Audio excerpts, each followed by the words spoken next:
एक समय की बात है। एक बार भगवान भूतनाथ अपनी प्राण प्रिय पार्वती जी के साथ संसार भ्रमण के लिए पधारे। घूमते घूमते वे विदर्भ शांतगढ़ अमरावती नामक नगरी में पहुंच गए। वहाँ की शोभा उन्हें भा गई। वे एक शिवालय में ठहर गए। एक दिन पार्वती जी की इच्छा चूसर खेलने की हुई। शंकर भगवान और भगवती पार्वती जिस समय चूसर खेल रहे थे, तभी शिवालय का पुजारी भी वहाँ आ गया। पार्वती जी ने पुजारी से पूछा, बताओ इस बाजी में कौन जीतेगा? ब्राह्मण ने बिना सोचे समझे कह दिया, भगवान शंकर। थोड़ी ही देर में बाजी समाप्त हो गई और जीती भगवती पार्वती। अब ब्राह्मण के बिना विचारे भविष्यवाणी करने पर पार्वती माता क्रोधित हो गई। यद्यपि शंकर भगवान ने उन्हें अनेक प्रकार से समझाया, पर वे न मानी और उन्होंने उस ब्राह्मण को कोढ़ी हो जाने का शाप दे दिया।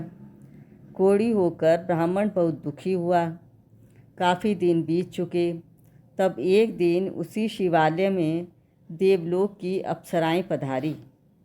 ब्राह्मण को कोढ़ से दुखी देखकर उन्हें दया आ गई। उन्होंने ब्राह्मण से कहा, तुम षोडश सोमवारों का यथाविधि व्रत करो तो तुम्हारे सारे क्लेश मिट जाएंगे। विधि यह है कि सोमवार के दिन स्नान करके शुद्ध मन से स्वच्छ वस्त्र धारण करो। रसोई के समय आधा सेर स्वच्छ और साफ गेहूं का आटा लो। उसकी 3 अंगियां बनाओ। फिर घी, गुड़, दीप, नैवेद्य, पुंगी फल, बेलपत्र, जनेऊ जोड़ा, चंदन, अक्षत, पुष्पादि के द्वारा प्रदोष काल में भगवान शंकर जी की पूर्ण श्रद्धा से पूजा करके 3 अंगियों में से एक शंकर भगवान को सादर समर्पित करो। एक को उपस्थित जनों में बांटकर और शेष को स्वयं प्रसाद रूप में ग्रहण करो। इसी प्रकार जब 16 सोमवार तक व्रत रख चुको तो 17वें सोमवार को पाव से पवित्र आटे की बाटी बनाकर उसमें आवश्यकता अनुसार घी और गुड़ मिलाकर चूरमा बना लो। उसी का शंकर भगवान को भोग लगा दो और शेष भक्तजनों, कुटुंबजनों और अपने में बांट लो। ऐसा करने से शंकर भगवान की कृपा से तुम्हारे शीघ्र ही रोग शोक मिट जाएंगे और तुम रोग से मुक्त हो जाओगे। अप्सराएं स्वर्ग पधार गई। ब्राह्मण ने पूर्ण श्रद्धा के साथ षोडश सोमवारों का व्रत रखा। फलतः अल्पकाल में ही वह रोग शोक से मुक्त होकर धन धान्य से संपन्न हो गया। कुछ दिनों बाद उसी शिवालय में शंकर पार्वती जी पुनः पधारे। ब्राह्मण को रोग मुक्त देखकर पार्वती जी को आश्चर्य हुआ। उन्हें जब यह प्रदोष षोडश सोमवारों के व्रत का चमत्कार ज्ञात हुआ, तब उन्होंने भी अपने रूठे पुत्र कार्तिकेय को मनाने के लिए षोडश सोमवारों का व्रत रखने का निश्चय किया। उस व्रत के कारण जब कार्तिकेय माता का आज्ञाकारी बन गया, तो उसने भी इसका कारण जानना चाहा। जब उसे पता लगा कि मेरे मनाने का कारण षोडश सोमवार के व्रत थे, तो कार्तिकेय जी ने भी अपने रूठे ब्राह्मण मित्र को मनाने के लिए षोडश सोमवारों का व्रत रखा। ब्राह्मण मित्र को जब पता लगा कि वह कार्तिकेय के अनुकूल षोडश सोमवारों के व्रत के कारण हुआ, तो उसने भी अपने विवाह के लिए षोडश सोमवारों का व्रत रखने का निश्चय किया। व्रत पूरा करने के बाद वह एक कार्य से दूसरे राज्य में गया। उस राजा ने प्रतिज्ञा की थी कि मेरी सजी संवरी हथिनी जिस युवक के गले में पुष्पों की माला डाल देगी, उसी के साथ मैं अपनी इकलौती राजकुमारी का विवाह करूँगा। ब्राह्मण भी स्वयंवर सभा में गया। हथी ने उसी के गले में जयमाला डाल दी। राजा ने बड़ी धूमधाम के साथ अपनी लड़की का विवाह ब्राह्मण कुमार से कर दिया।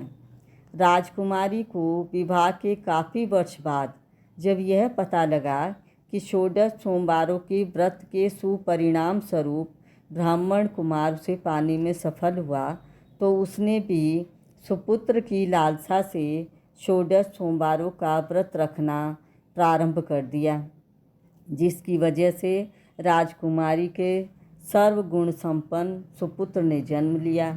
अब पुत्र के युवा बन जाने पर जब पुत्र को यह पता लगा कि वह षोडश सोमवारों के व्रत का परिणाम है, तो उसने भी राज्याधिकार पाने के लिए षोडश सोमवारों का व्रत रखा।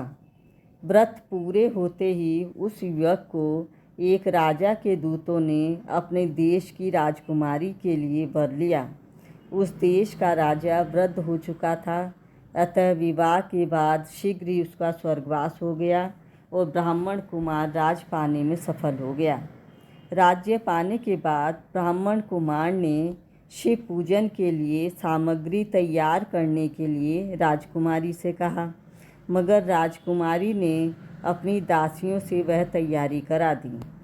ब्राह्मण कुमार जब पूजा समाप्त कर चुका, तभी भविष्यवाणी हुई कि वह या तो अपनी पत्नी को त्याग दे, वरना तुम्हारा राजपाट समाप्त हो जाएगा। राजा को भविष्यवाणी पर दुखद आश्चर्य हुआ, मगर मंत्री परिषद के परामर्श पर उसे रानी को ही त्याग देना पड़ा। भटकती हुई रानी दूसरे नगर में पहुंची। उसके वस्त्र फट गए, पैरों में जूतियां भी नहीं थी। वहां उसकी नज़र एक वृद्धा पर पड़ी। वह अपना कता सूत बेचने जा रही थी। रानी ने सूत की गठरी अपनी सिर पर रख ली। तभी बड़े जोर की आंधी आई और रानी के सिर की सूत की गठरी को उड़ा कर ले गई। अब तो वृद्धा ने रानी को धक्का देकर अपने पास से भगा दिया। उसके बाद रानी आश्रय की खोज में एक तेली के घर गई, लेकिन उसके वहां जाते ही तेली के समस्त बर्तन चटकने लगे, तो तेली ने भी उसे धक्का देकर वहां से भगा दिया। इस प्रकार रानी दर से दुत्कारी जाती रही। अंत में वह एक ग्वाले के हाथ पड़ी। वह उसे एक शिवालय के गोसाई के पास ले गया। रानी ने गोसाई जी से सारी आप बीती कह सुनाई। उन्हें रानी पर दया आ गई। उन्होंने रानी को अपने आश्रम में आश्रय दे दिया। रानी जिस चीज़ को छूती वह बिगड़ जाती, पानी और भोजन में कीड़े पड़ जाते। इस पर गोसाई जी बड़े दुखी हुए। उन्होंने शंकर भगवान की अनेक प्रकार से विनती की और रानी को षोडश सोमवारों का व्रत रखने का आदेश दिया। रानी ने बड़ी श्रद्धा भक्ति के साथ 16 सोमवारों का व्रत रखा। 17वें सोमवार के बाद ब्राह्मण कुमार को स्वप्न आया। दूसरे ही दिन उसने दूतों को रानी की खोज में चारों ओर दौड़ाया। दूत रानी को खोजते खोजते गोसाई जी के आश्रम में भी जा पहुँचे, मगर गोसाई जी ने रानी को विदा करने से इनकार कर दिया। राजा को जब सारे समाचार ज्ञात हुए, तो वह स्वयं गोसाई जी की सेवा में उपस्थित हुआ। रानी ने अपने पति को पहचान लिया। गोसाई जी ने सभी हाल सुनकर शंकर जी के कोप की बात जानकर रानी को राजा के साथ विदा कर दिया। राजा रानी जब राजधानी में पहुँचे, तो प्रजा ने बड़े उत्साह के साथ उनका स्वागत सत्कार किया। राजा ने भी प्रजा हितकारी अनेक काम किए। शंकर जी की कृपा से राजा रानी ने अनेक वर्ष तक राजपाट का सुख भोगा और काफ़ी लंबी आयु सुखपूर्वक संसार भोग कर शिवलोक को प्रस्थान किया।